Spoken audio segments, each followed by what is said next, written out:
दोस्तों, special story में आपका स्वागत है। दोस्तों, एक प्रश्न है कि पुलिस का क्या काम होता है। आप सोचेंगे कि ये कौन सा बेतुका सा प्रश्न है। इसका उत्तर तो हम सब जानते हैं। पुलिस का काम होता है लोगों की रक्षा करनी, लोगों को न्याय दिलाना और साथ में गुनहगारों को सजा देना। यही तो पुलिस का काम होता है।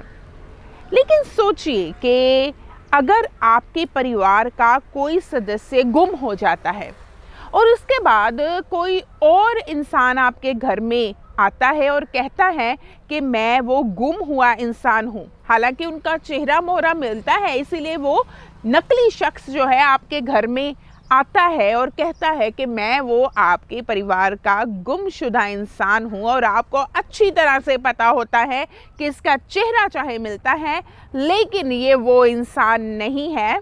और आप पुलिस के पास जाते हैं और पुलिस आपको कहती है ट्राई करके देख लो, कुछ दिन घर रख कर देख लो, क्या पता आपके गुम हुए इंसान के जैसा ये बन जाए। है ना हैरान करने वाली बात, चौंकाने वाली बात। जी हाँ, ये कोई कहानी नहीं है, ये सच्चाई है, सच्ची घटना है जहां पर पुलिस ने ऐसा ही कहा और ऐसा ही किया। दिन रविवार, तारीख 10 मार्च 1928 और शहर अमेरिका का शहर लॉस एंजलिस यानी कि LA।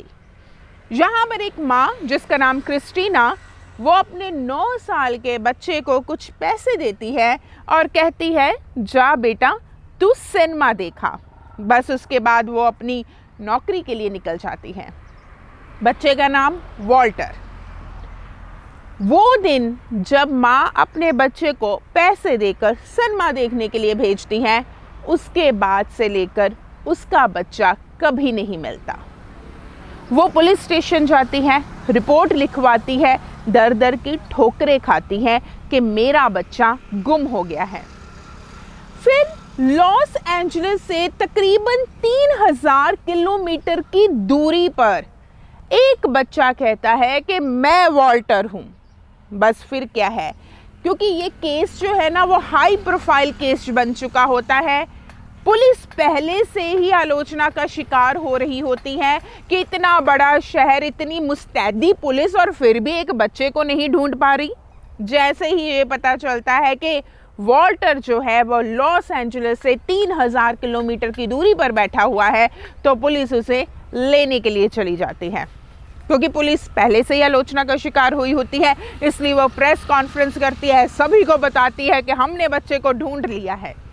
जैसे ही बच्चे को माँ से मिलवाया जाता है, माँ कह देती है ये मेरा बच्चा नहीं है।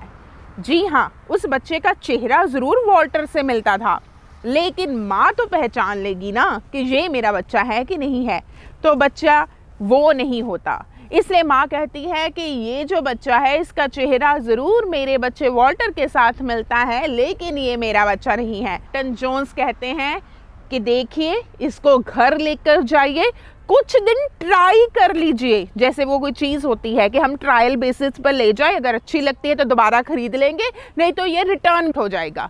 तो पुलिस कहती है कि इसको ट्राई करो, कुछ दिन घर पर रखो, बच्चों को ट्राई करके देख लो, क्या पता ये आपको अपना बच्चा लगने लग जाए। कमाल की बात है ना। लेकिन फिर भी माँ जो है माँ ही होती है, इसलिए वह बच्चे को डर के कारण या पुलिस के कहने पर अपने घर ले आती है।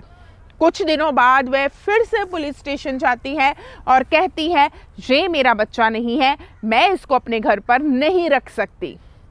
पुलिस क्योंकि पहले से आलोचना का शिकार हुई थी, इसलिए वो नहीं चाहती थी कि अब पुलिस पर एक और इल्ज़ाम लग जाए कि पुलिस ने एक गलत बच्चे को नकली बनाकर, वॉल्टर बनाकर उसको उसके घर में भेजा है। बस फिर क्या था, कैप्टन जोन्स, जी हाँ, वो एक और कांड कर देते हैं।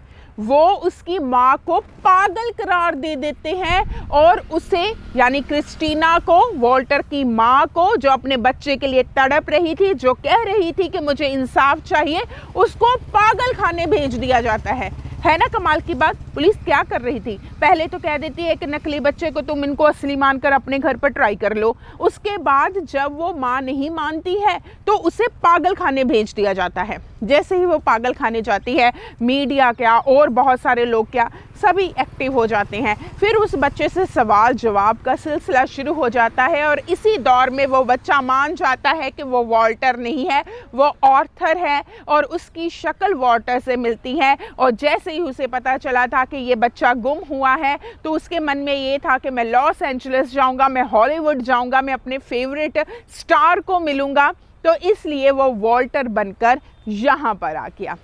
इसके बाद माँ को पागल खाने से बाहर निकाला जाता है। वो उस कैप्टन जोन्स के खिलाफ मुकदमा दायर करती है, जीतती भी है।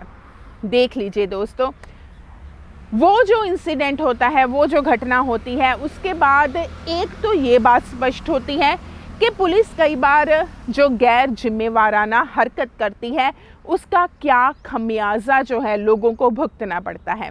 और दूसरा ये कि असलियत से कई बार पर्दा नहीं उठाया जाता, जबकि असलियत ये थी कि उस समय एक ऐसा गिरोह चल रहा था जिसके कारण बहुत से बच्चों का कत्ल हुआ था और वॉल्टर का कत्ल भी वो गिरोह ही करता है। इस तरह से उस बच्चे का कत्ल हो चुका होता है। तो ये घटना जो है असलियत है, अमेरिका के लॉस एंजलिस की है। उसके बाद पुलिस बहुत मुस्तैदी से काम करती है। जी हाँ दोस्तों, बहुत ज़रूरी होता है कि पुलिस पर हम लोग जो विश्वास करते हैं उस विश्वास को बरकरार रखना। तो ये घटना जो है वो एक बार फिर से हमें ये एहसास दिला कर गई है कि इस दुनिया में कुछ भी हो सकता है। अपने अधिकारों के लिए जागरूक रहना बहुत ज़रूरी है और अपनी लड़ाई खुद लड़नी पड़ती है। आज की स्पेशल स्टोरी में इतना ही। धन्यवाद।